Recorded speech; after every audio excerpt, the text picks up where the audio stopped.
2017 is only halfway over, and in the United States, it's been a bloody 6 months.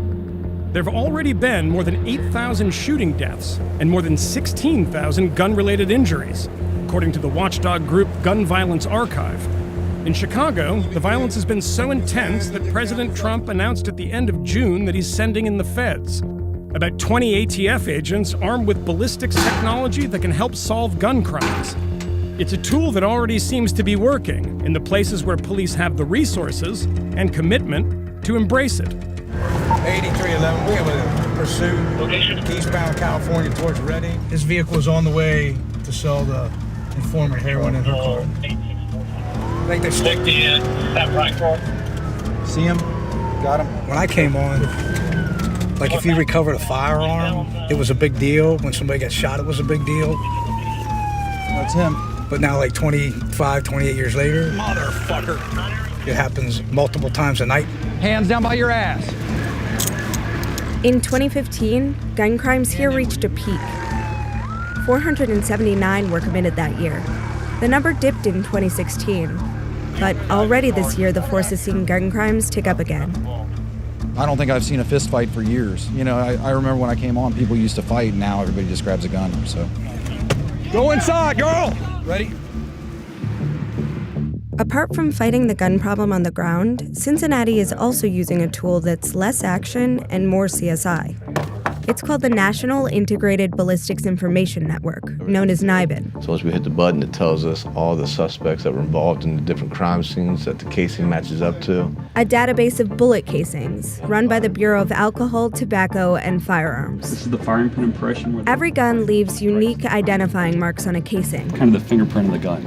That makes them key evidence because NIBIN can link multiple casings found at different crimes to one gun, and sometimes one criminal. I know. Pop, pop, pop. Here's how it works in Cincinnati. Came around the bend right here, coming towards me. Yes, sir. They were loading the weapon back up. CPD's gang enforcement unit is called to respond to either a shooting or a shots fired scene. I got a shell casing here. When they find a casing, whether someone was hurt or not, it's treated like an important piece of evidence. First of all, anytime you have someone who runs through a residential community shooting a firearm, the likelihood of them using that gun in some other capacity is extremely high. So it makes collecting these shell casings very valuable. And so what happens next? It goes back and it gets entered into NIBIN. The officers are going to go ahead and tag the item. We're going to go ahead and put it into our property room. Josh, come here and pick up that property. And then our NIBIN specialist retrieve it tomorrow. Everything is then brought to the NIBIN lab for processing. Okay, so this is the casing that you guys saw last night.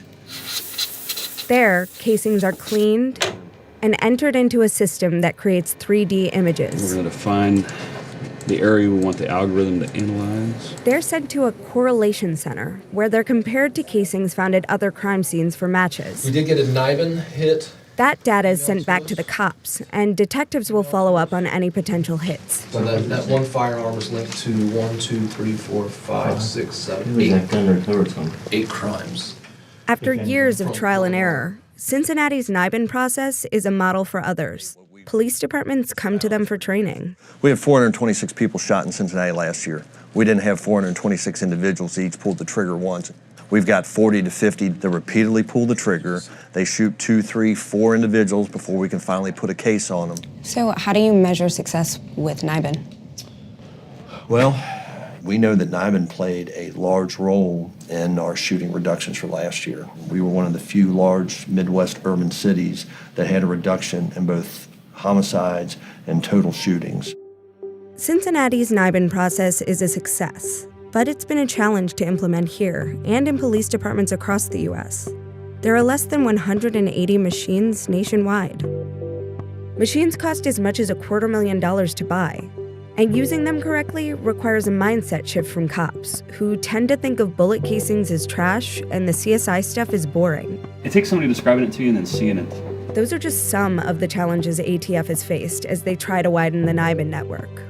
So do you think that ATF maybe made a mistake in not getting out there and telling police departments, you need to do this quickly, this is the right way to do it? I think police departments in general are reactive. I think there was a time when a stop sign shooting occurred, shots fired, I don't think the officers would have gotten out of their cars to pick up the cartridge cases to submit. But now I think officers are actually responding to the scene. But the federal government and ATF could do more to make this tool universal. As Newdigate points out, they've done it before with national fingerprint and DNA databases. That's lacking for NIBIN. There's not a police department in the country that's going to say, we wouldn't submit those fingerprints into APHIS. National practice.